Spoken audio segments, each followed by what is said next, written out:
In 2006, a gang of 7 people were able to easily break into and take control of a highly secured safe, obtaining an estimated $100 million in assets. Investigators were initially confused, but as the details became clearer and the thieves' true plan emerged, they understood. The locations of the incidents were in England, specifically in the county of Kent. The building looked unusual. Its function was unrecognizable from the outside, and it had no signs. It was surrounded by a high fence, reinforced electronic gates, cameras, and surveillance systems. From the outside, it looked like a prison. The cash that passed through this place every day was enormous, no less than £250 million. If calculated in dollars, it would be around $350 to $400 million. The beginning of theft. Early that day, at 1:30 a.m., Colin Dixon, the store manager, pulled up in his car. The man with him was a policeman, wearing a jacket. The two of them went to the inside door of the building. The manager told the security guard that there was an emergency. Immediately, they went to the security guard's office, where the policeman pulled out his gun and ordered the security guard to stay where he was, then tied him up. A truck and another arrived. Manager Colin Dixon opened the outer door of the warehouse. The trucks pulled in, and several masked men dressed in dark clothing got out. 4 of them entered, carrying various types of weapons. The gang found the employees still counting the money, unaware of what was happening. They pointed their heavy weapons at everyone and ordered them to surrender. Anyone who tried to press the alarm button would face dire consequences. It was the cooperation of the manager, Colin Dixon, that most diffused the situation, speaking to the employees as if he were one of the gang himself. The leader, armed with an AK-47, was listing all the workers by name, calling them out one by one to make sure no one was hiding. The big man told the workers that they were not out to do any harm, but were only after money. Theft of money and administrator fees. The manager opened the door to the vault, which was filled with money stored in large cages. The thieves didn't know how to use the forklift that was used to move the cages. One of the floor workers volunteered to help. As he was loading the cage into the truck, he saw something unexpected: a woman and a child in the back of the robber's truck. The gang handed the workers, including the manager who was working with them, the cash cages and locked them in. After they finished the job, the leader thanked the workers and left.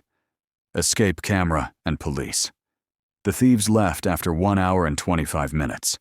The workers looked for a way to free themselves. Since the hole in the cage was large enough for a small child to climb out of, the child got out and brought the keys, so they all opened the locks. They immediately wanted to call the police, but the manager stopped them, saying that they should give the thieves time. He was afraid that the thieves might retaliate. Finally, one of the employees pressed the alarm button and called the police. Police investigators, led by Detective Andy Nicole, arrived at the scene. When the amount stolen was confirmed to be £53 million, it became the largest theft in modern British history. Price secret, insider. Investigators wondered how the thieves knew all the security details. The answer was the manager, Colin Dixon, who was kidnapped. He was kidnapped and held in police uniform. He was tied up and taken to a farm. At the same time, his wife Lynn Dixon and his son were tricked into coming to the same place. The robbers presented Colin with a blueprint of the warehouse and forced him to explain all the security systems. They had his family trusted to cooperate with them.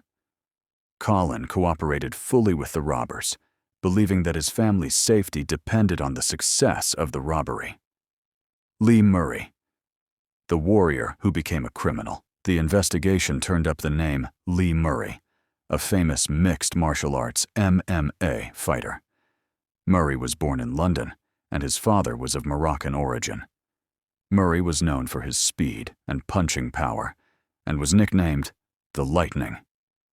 He had dreams of becoming a UFC world champion. However, in 2004, He killed a driver after a traffic collision. Although he was acquitted, prosecutors told the United States that he was involved in a murder case, which led to his visa being denied and his dreams shattered. He lost his next fight, against Anderson Silva, and returned to crime, becoming a notorious gang leader in South London. Evidence and gang member key evidence included DNA found in the makeup artist's waist, which implicated Lee Murray, Lee Ruscha, Paul Allen, and Ken Patterson. A sum of £1.37 million was recovered.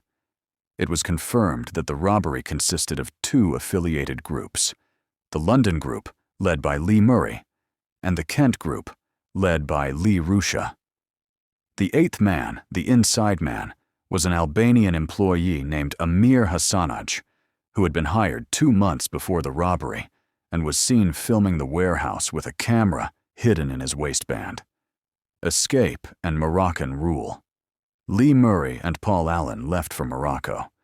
They thought they were safe, as there was no extradition treaty between Morocco and Britain.